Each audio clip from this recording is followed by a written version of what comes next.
आज मैं बना रही हूँ मूंग दाल की भाप बड़ी। इसको ताजी बड़ी, मंगोची और मंगोड़ी भी कहा जाता है। ये बहुत हेल्दी होती है क्योंकि इसको भाप पर बनाया जाता है। बहुत कम टाइम में ये बनकर तैयार हो जाती है। हेलो फ्रेंड्स, वेलकम टू रसोई द किचन। रेसिपी को शुरू करते हैं। मैंने 1 कप मूंग की दाल बिना छिलके वाली ली है। दाल को मैंने 4 घंटे भिगोकर साफ धो लिया था और इसको मैंने एक छन्नी में डालकर थोड़ी देर के लिए छोड़ दिया था ताकि इसका पानी अच्छे से निकल जाए। अब दाल को एक मिक्सी के जार में डाल देंगे। इसमें मैं आधा छोटा प्याज भी काट कर डाल रही हूँ। अगर आप प्याज नहीं खाते तो आप प्याज को स्किप भी कर सकते हैं, लेकिन प्याज डालने से एक तो भाप बड़ी सॉफ्ट बनकर तैयार होती है और इसका टेस्ट भी बहुत अच्छा आता है। आप चाहें तो दाल को बिना पानी डालकर भी पीस सकते हैं, लेकिन दाल बिना पानी के मुश्किल से पिसती है, तो आप चाहें तो इसमें 1 से 2 बड़े चम्मच पानी डालकर इसको बिल्कुल बारीक पीस सकते हैं। जार को हम बंद करेंगे और दाल को बारीक पीस कर तैयार करेंगे। दाल को एक बाउल में डाल देंगे।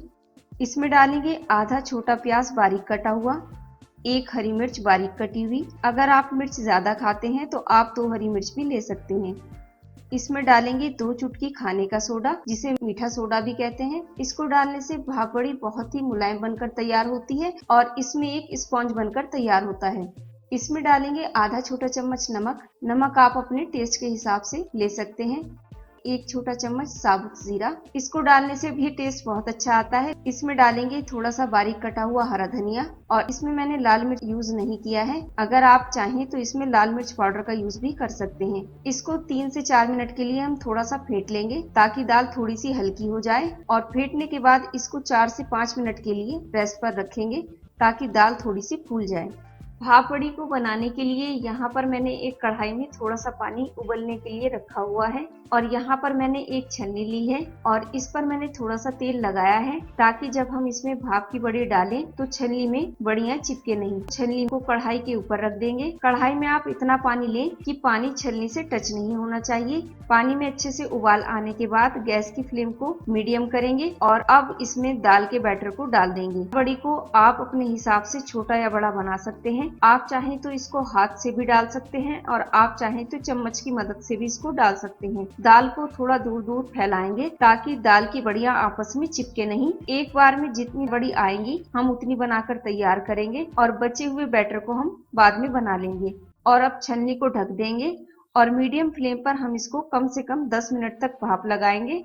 10 मिनट के बाद खोलकर चेक कर लेंगे और अब इसमें मैं छुरी डालकर चेक कर लूंगी कि ये अच्छे से पकी है या नहीं। अगर दाल का बैटर छुरी पर चिपकता है तो आप इसको 1 से 2 मिनट और स्टीम लगा सकते हैं और अगर ये बिल्कुल साफ निकल कर आता है तो इसका मतलब ये है कि ये अच्छे से पक चुकी है। तो देखिए चाकू एकदम साफ है और ये अच्छे से पक चुकी है। अब 1 चम्मच से मैं इसको निकाल लूंगी। मैं इसको एक प्लेट में रख लूंगी। तो देखिए कितनी सॉफ्ट बनकर ये तैयार हुई है। इसी तरह हम सारी बड़ियों को निकाल कर एक प्लेट में रख लेंगे।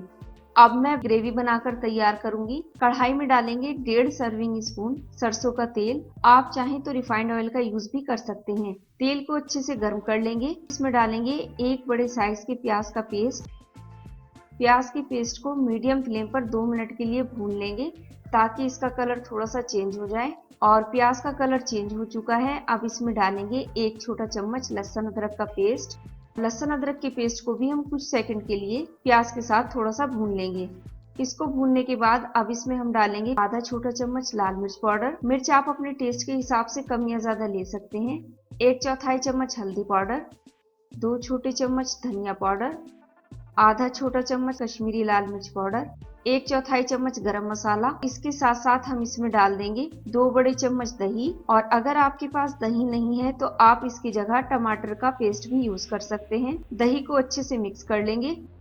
अब इसमें डालेंगे थोड़ा सा पानी ताकि मसाले जले भी नहीं और मसाले यहाँ पर अच्छे से भुन जाएं। और अब इसमें मैं डाल रही हूँ आधा छोटा चम्मच नमक, क्योंकि नमक डालना मैं भूल गई थी तो यहाँ मैं पानी डालने के बाद इसमें नमक डाल रही हूँ। आप चाहें तो नमक को मसालों के साथ डाल सकते हैं और नमक को हम यहाँ पर कम डालेंगे क्योंकि बड़ी में भी हमने नमक डाला है। अब हम मसालों को तब तक भूनेंगे जब तक कि मसालों से तेल अलग ना हो जाए। तो मसाले यहाँ पर अच्छे से भून चुके हैं। जितना अच्छा मसाला आप भूनेंगे उतना अच्छा इसका टेस्ट आएगा। अब मैं इसमें ऐड करूंगी पानी। पानी आप अपने हिसाब से इसमें कम या ज्यादा ऐड कर सकते हैं। पहले मैं इसमें 1 कप पानी डालूंगी और इसको अच्छे से मिक्स करूंगी। तो पानी मुझे यहाँ पर कम लग रहा है तो आधा कप पानी मैं इसमें और डालूंगी। टोटल मैंने यहाँ 1.5 कप पानी का यूज किया है। अब पानी में हम एक उबाल आने देंगे।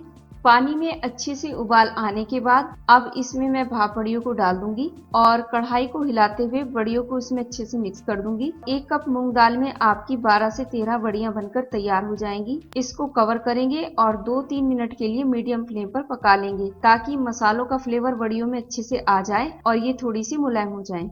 2 से 3 मिनट के बाद गैस को ऑफ कर देंगे और इसमें मैं डालूंगी आधा छोटा चम्मच सूखे हुए पुदीने का पाउडर और इसमें डाल रही हूँ थोड़ा सा बारीक कटा हुआ हरा धनिया। तो मूंग दाल की भाप बड़ी बनकर तैयार है। अगर आपको ये रेसिपी अच्छी लगी तो प्लीज लाइक करना, शेयर करना और चैनल को सब्सक्राइब करना ना भूलिएगा।